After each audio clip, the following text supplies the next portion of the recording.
Hi guys, welcome back to my channel.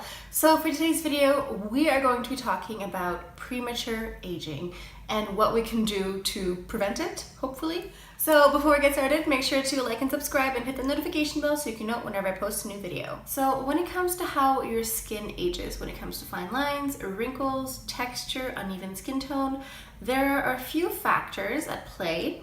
One of them is genetics. So we have no control over our genetics, over our DNA. That isn't really something we can really control. So there's that out of the way. The second one is lifestyle. So if you are someone who smokes a lot, if you drink a lot of alcohol, alcohol dehydrates your skin, makes you dehydrated. If you party really hard and stay up all night and don't really get enough sleep, if you take hard drugs, those are all things that can really negatively affect your skin and your life and your body and everything, and definitely make you age prematurely much faster, as well as eating habits. I love junk food just like the rest of us, but making sure we have a balanced diet, drinking lots and lots of water is also very important. And also, one major huge factor that we do not talk about enough is sun exposure and sun damage. The number one cause of premature aging is sun damage. Also, not to mention that sun damage, lengthy sun damage, can also greatly increase your risk of cancer. That's a pretty big deal too. Now, I live in Montreal, so I know that 7 months out of the year we have winter. So when summer comes, I'm very excited to go outside. When we go on vacation in the winter down south, I'm very excited to go on the beach and lay in the sun. I know this, but I think we need to talk about the damage that we get from the sun. A lot of people don't wear sunscreen every day. A lot of people say, if I'm going out, I'm not really going out for that long, so I'm not going to bother wearing sunscreen. But imagine if I told you I'm going to go pick up eggs at the grocery store, but I'm going to drive very slowly and it's not very far, so I'm not going to bother wearing a seatbelt.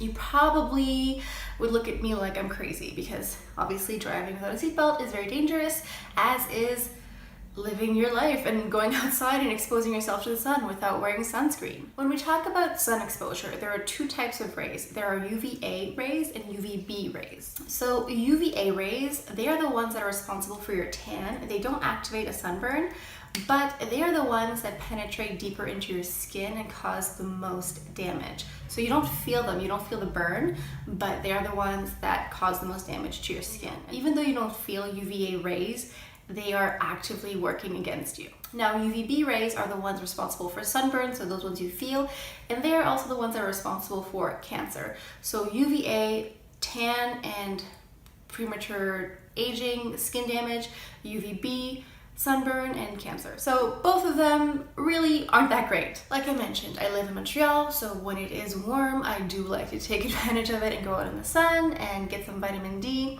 And I don't blame you, I do the same thing, but it really is important that we take precautions to protect our skin, not only our face, but the rest of our bodies. Extensive sun damage can damage your skin's ability to retain hyaluronic acid, which is a water captor. It keeps the moisture in your skin. It also damages your skin's ability to maintain ceramides, vitamins, and other vital components that help your skin look healthy, youthful, and plump. So ceramides help limit your skin's moisture loss. They kind of act like a brick and mortar.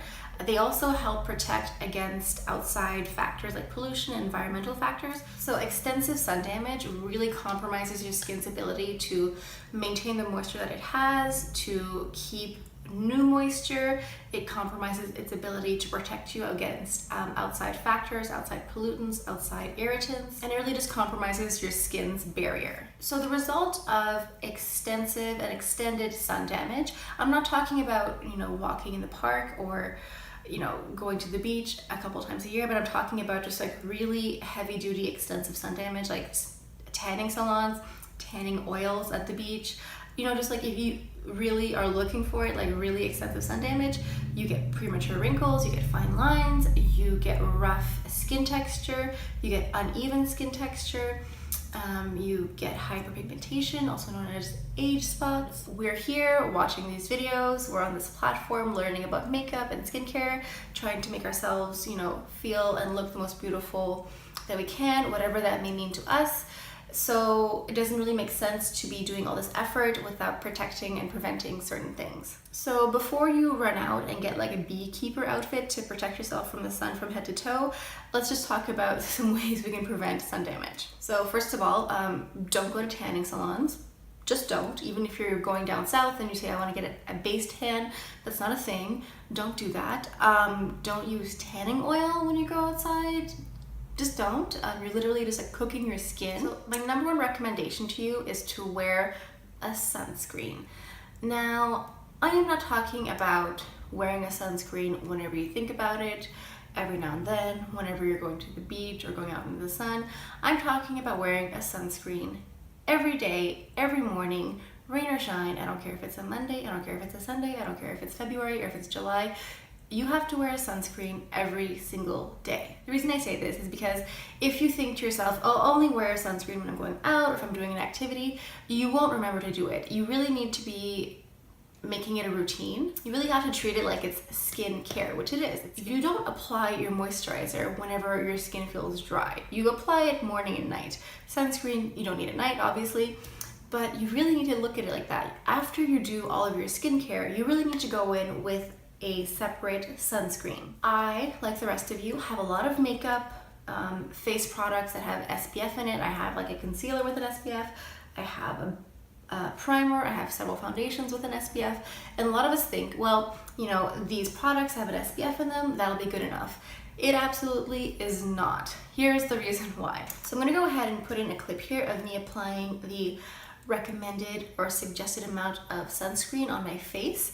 You let me know if this is the amount of product you use as primer and foundation. It's insane. Like, this is a huge amount of quantity of product on your face. If you use this much foundation, you're going to look like a clown. So there's no way that the amount of foundation that you're applying is enough to give you the protection that you need. So you really need a foundation that is separate. You need foundation, a sunscreen. You need a sunscreen. Now, that being said, you don't need to spend like $1 million. It doesn't have to be Chanel or Dior. It can be Neutrogena, it can be Clinique, whatever you need. There is one thing that you need to be aware of. When you're looking for your sunscreen, make sure that it says broad spectrum, because this means that it helps protect against both UVA and UVB rays. Remember, both of them are different. One causes skin cancer, one causes skin damage. Neither one are things that you want. So you really need a sunscreen that says broad spectrum. Honestly, doing that little exercise where I measured out a 1/4 teaspoon of sunscreen was very eye-awakening, because I wear sunscreen every day, but I guarantee that I do not wear that quantity every single day. Just like measuring it out and then applying it on my face, I was like, wow, that is a lot of sunscreen. Also, when you're applying sunscreen, don't forget to go on your neck and also your chest if it's exposed, because those are areas, also your hands, those are areas that, you know, get sun damage as well. Also, if you are a person of color, you also need to wear sunscreen. Obviously, if you are darker skin, you're not going to burn as easily, but it doesn't mean that you can't get the sun damage anyway, and you can still get cancer. So just because you are a person of color doesn't mean you shouldn't wear sunscreen. I will try to find an article or a video recommending different sunscreens for people of color, because I'm aware that not every sunscreen is person of color friendly. I know that. So I'll try to find an article or video to link down below for you guys. And it really doesn't matter if you're 18 or if you're 98. It really is never too late to help prevent further sun damage. So I hope you guys enjoyed today's video. I've been thinking about doing this video for quite some time. You know, since it's summer, it's very topical to talk about sunscreen and sun exposure. I feel like people, you know, use sunscreen a bit more in the summer, but like I said, it doesn't matter what day or season it is. You really need to start using a sunscreen every morning as part of your regular skincare routine. Just think of it as skincare. Think of it as moisturizer, as a cleanser, you know, a makeup remover, whatever you want to think of. Like, just think of it as that. Think of it as just like an integral part of your skincare morning routine. I'm gonna go ahead and put a list down below of the videos and articles that I used to help create today's video. Let me know down in the comments what you guys think. What would you guys like to see next? Do you guys like these little educational type videos? Do you guys want to see more reviews, more tutorials, etc.? Let me know down in the comments. Please make sure to like, subscribe, and hit that notification bell so you can know whenever I post a new video. Thank you guys so much for stopping by. It really does mean a lot to me that you watch my videos, because I'm a little baby YouTuber and there's millions of us out there and you watch me. So thank you so much. I hope you guys have an amazing day, an amazing weekend. It's Friday, yeah. Hope you guys have a great day, week. weekend planned. Wow, words are very hard. Whatever, I mean, I say weekend, but you would be watching it's not like a Thursday or a Wednesday, so whatever. I hope you guys are having a great day. And I think that's all I have for you guys for today, so I'll see you guys next time. Bye.